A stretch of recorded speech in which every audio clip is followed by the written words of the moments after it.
Everyone, তো আমি অপর্ণা আর আজকে আমি তোমাদের আলু তোলার পুরো প্রসেসটা দেখাবো। দেখো বন্ধুরা, এখানে গরু নিয়ে আমার বাবা কিভাবে হাল চাষ করে আলুগুলো বের করে নিচ্ছে।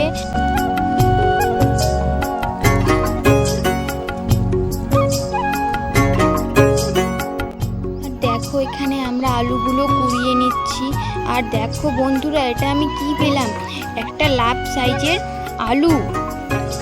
তারপরে দেখো বন্ধুরা, এখানে আলুগুলো বস্তায় ভরে নিচ্ছি। তারপরে আলুগুলো আরও আছে, ওগুলো ভরে নিবে। সব আলু এইভাবেই আলুগুলো ভরে নেওয়া হয় কুড়িয়ে বালতিতে করে। আর দেখো এখানে অনেক মানুষ কাজ করতে এসছে আমাদের। আর এখানে দেখো কত বড় বড় আলু পেয়েছি আমি। দেখো বন্ধুরা, বাবা আলুগুলো বয়ে নিয়ে যাচ্ছে আর নিয়ে যেয়ে এখানে ঢেলে দিচ্ছে। তো কারণ হচ্ছে কি যে এখন আলুর তো দাম নেই সেরকম, তার জন্য আলুগুলো এখানেই জড়ো করে রাখা হবে কিছুদিনের জন্য। বন্ধুরা, বিকেলবেলা আমি আবার আসি আর দেখো বাবাকে সেই সকাল থেকে এই আলুগুলোই বইছে। আর আমার দাদারাও আছে সকাল থেকে, মানে কেউ বাড়ি যায়নি। তো দেখো এখানে কিভাবে আলুগুলো বয়ে নিয়ে যাচ্ছে।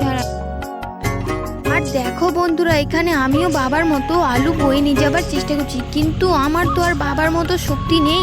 আমি দেখো কইটুকু আলু নিয়ে যাচ্ছি। আর তোমরা তো জানোই বন্ধুরা, এবছর বৃষ্টির কারণে আলুগুলো পচে গিয়েছে। আর এবছর তো আলুর সেরকম দামও নেই, তার জন্য আমরা আলুগুলো কিছুদিনের জন্য জড়ো করে রেখে দেবো।